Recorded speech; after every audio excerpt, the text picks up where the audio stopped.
આપણને સમજણ ના હોય ને એટલે વિવેક ના આવે ને વિવેક ના આવે ને આ ભજનનું અળવું મંથન કરો તમે.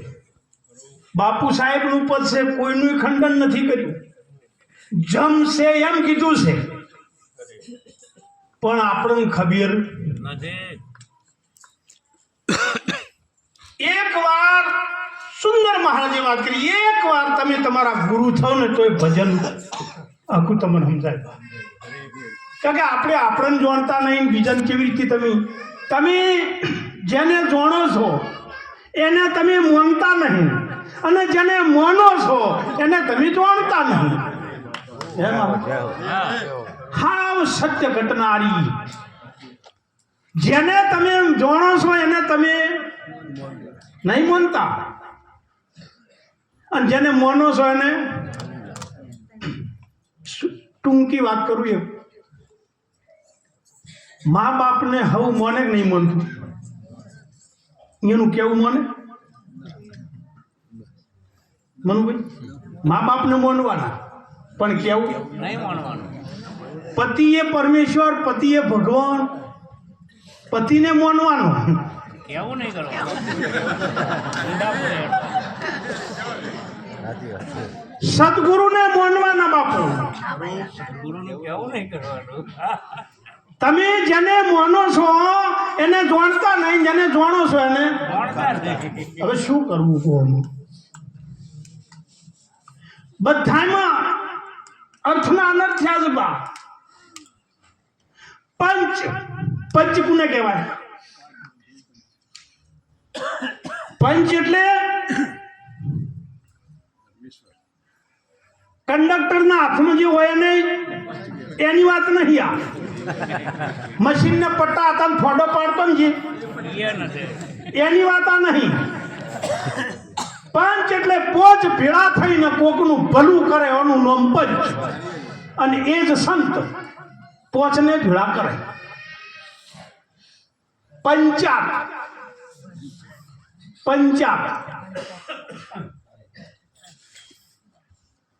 વગર પૂછે ગમે આમાં દલીલો કરે એને શું કહેવાય? કશું જાણતો ના હોય, નોનું હોય નોનું. આ પંચાત.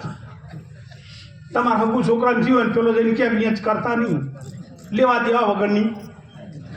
પંચાયત અર્થના અનર્થ થાય જ કહું. એકના એક શબ્દો પંચ, પંચાત, પંચાયત.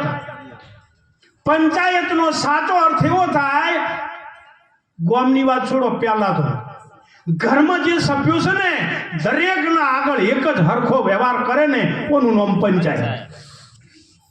બાકી નળનું લાઈન પાસ કરી ખાઈ જાય એને હું નહીં કહેતો, તમે ક્યાં હું નહીં પંચાયત નહીં કહેતો.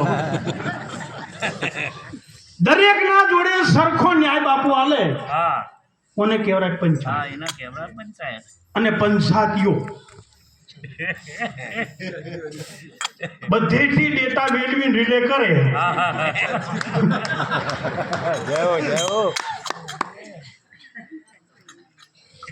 આ માટે આ ખાલી મોજ માટે નહીં ભેળા થતા. આ જે ભેળા કરે છે ને એમાં સુંદર વાત કરી હતી કે એક જીવનો જો કલ્યાણ થઈ જાય ને તો આ ભજન આ માની પુણ્યતિથી સફળ થઈ જાય. અને ચાણે સફળ થાય. છેલ્લી વાત કરી, કદાચ તમે ઓભળ્યું છે, આ છેલ્લી વાત કરું, ચાણે સફળ થાય. એક રાજાને 4 રોડીઓ. ધ્યોનાલજી, એક રાજાને 4 રોડીઓ. રાજા દવાખાને જે બીમાર પડ્યા, વૈદ્ય કહી દીધું કે કદાચ 1 મહિનો વધારે તમે નહીં ટકી શકો.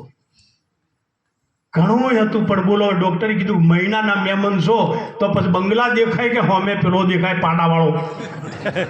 જમ જ દેખાય ને બાપુ. જમ દેખાય છે કારણ કે એમને ખબર જ નહીં જમવું આવે કે ના આવે, મોની બેઠા છે. 1 મહિનાના ગ્રાહક તમે. વાલમ વાલી રોણી, પ્રિયમાં પ્રિય રોણી, અતિ પ્રિય રોણી. એને બોલાવીને વાત કરી કે વૈદ્ય શું કીધું ખબર છે? કે શું? કે 1 મહિનાના મહેમાન છો. કે ના હોય કે હા.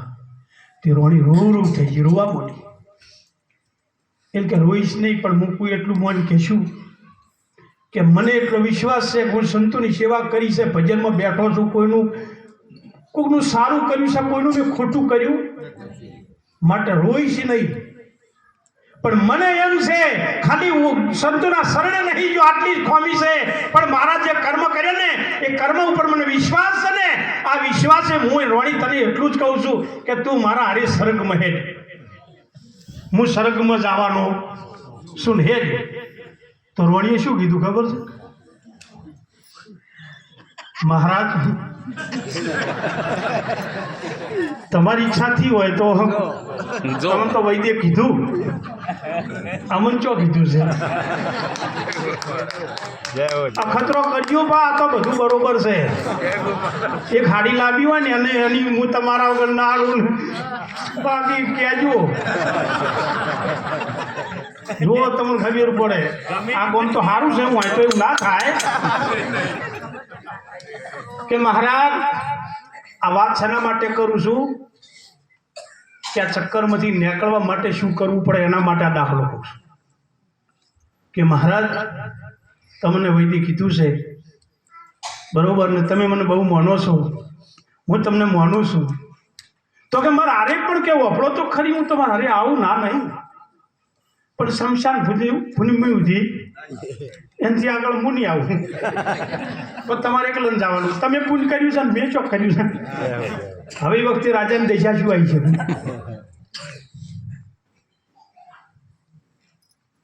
રાજાને વિચાર કર્યો કે મારું વાલું એક એની માગણીઓ મેં પૂરી કરી અને આજ કહેશે હું સમસ્યા નથી આવું.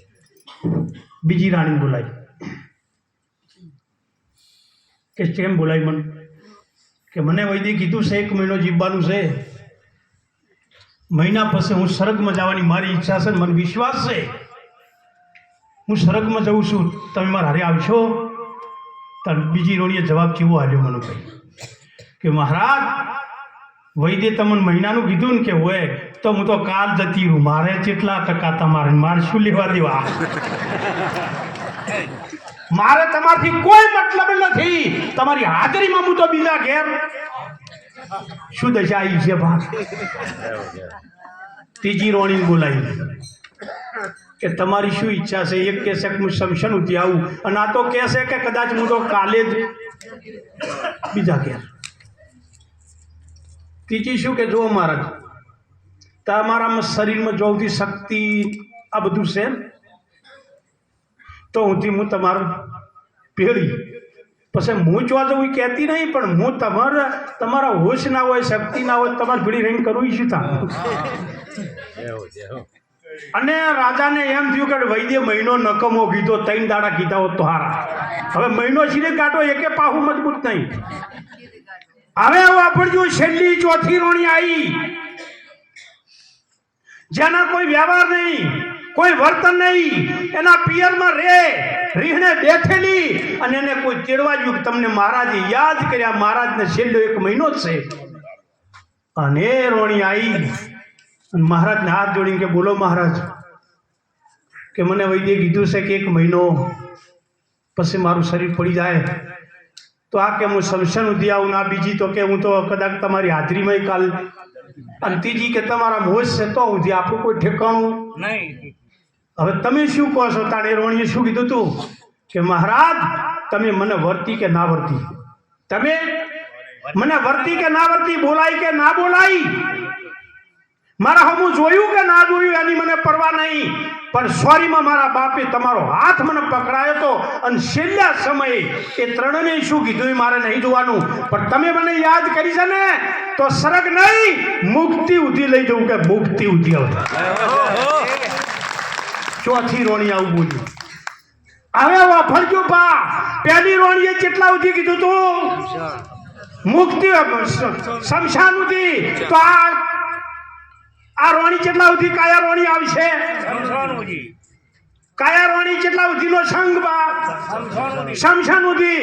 તાર માયા રોણી તો તમે એમને મોઈન બીજા ઘેર જતી રે, તમે બીજું ના સમજતા પૂછે કોઈ આમાં કોઈની થઈ નહીં ને કોઈની. માયા રોણી કે મહારાજ તમે તો ઓયનો એસણ મને નીકળી જાયો અને ત્રીજી સુરતા રોણી જ્યાં દેખાય મય વર્ષે તો ઉઠી બાકી તો ભેજ જાતી છે કે ચિયાનું પાડું એ નહીં રહે પણ ચોથી રોણી મુક્તિ ઉઠી લઈ જવા વાળી કોણ હતી ભક્તિ રોણી ગમે એટલી ઉંમર થઈ હોય પણ જો ભક્તિ રોણીનો હાથ પકડ્યો તો સ્વર્ગની તો એક બાજુ વાત રહી આ મુક્તિ ઉઠી લઈ જવા વાળી આ રોણી સેવા કઈ રોણીનો હાથ પકડવો એ તમારે જોવાનું. બોલો સદગુરુ ભગવાન કી